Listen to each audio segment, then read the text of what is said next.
আসসালামু আলাইকুম। আমি মোহাম্মদ জুয়েল আহমেদ। আমি এখন বর্তমানে লালমনিরহাট জেলায় অবস্থান করছি। আমার পিছে যে কারখানাটি দেখতেছেন এটি হলো বিসিক শিল্পনগরী লালমনিরহাট। আমি এখানে দুটি মেশিন সার্ভিস করার জন্য আসি। এখন আপনাদের দেখাবো কি মেশিন। আপনারা যে মেশিনটি দেখতে পাচ্ছেন একটি হলো WTS এর মেশিন আর অন্যটি হলো সেভওয়ে কোম্পানির মেশিন। আমরা দুটি মেশিনই সম্পূর্ণভাবে সার্ভিস করেছি।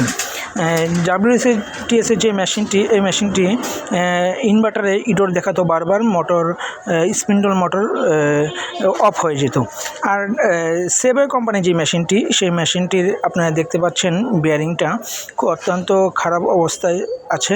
এই বেয়ারিংয়ের ভিতরে যে বলগুলো সম্পূর্ণভাবে বের হয়ে গেছে, কিন্তু কাস্টমার খেয়াল করেনি, যে কারণে এই মেশিনটি বিভিন্ন ধরনের প্রবলেম দিত। এই জন্য আমরা এই মেশিনের বেয়ারিংটা সম্পূর্ণভাবে খুলে নতুন একটি বেয়ারিং লাগিয়েছি।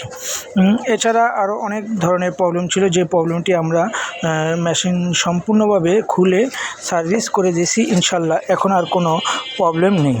আমাদের যেই মেশিন মালিক সুজন ভাই এখন আমাদের সাথে কিছু কথা বলবে ইনশাল্লাহ। সুজন ভাই, আপনি কি আমাদের মেশিনের সার্ভিস পেয়ে সন্তুষ্ট? সার্ভিস করার পর আপনার অনুভূতি কি, আমরা কি আপনাকে সম্পূর্ণভাবে সার্ভিস দিতে পারছি? যেমন ভাই আমাকে 4 বার আপনি প্রতিবারই ভাই সার্ভিস দিয়ে আমি শুনি।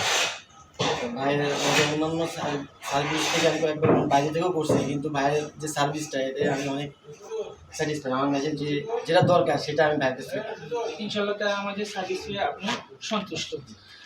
এ ধরনের সিএনসি, কাঠের উড সিএনসি বা মেটাল সিএনসি, লেদার সিএনসি, এই যতগুলো সিএনসি আছে, যারা প্রবলেমে ভুগতেছেন, ঠিক হচ্ছে না, আমাদের সাথে অবশ্যই যোগাযোগ করবেন। আমাদের ফেসবুকে স্ক্রিনে দেওয়া যেই নাম্বারটা আছে, ওই নাম্বারে আমাকে কল দিন, আমাকে পাবেন। ইনশাল্লাহ আমি আপনাদের ভালো সার্ভিস দেওয়ার চেষ্টা করব। আসসালামু আলাইকুম।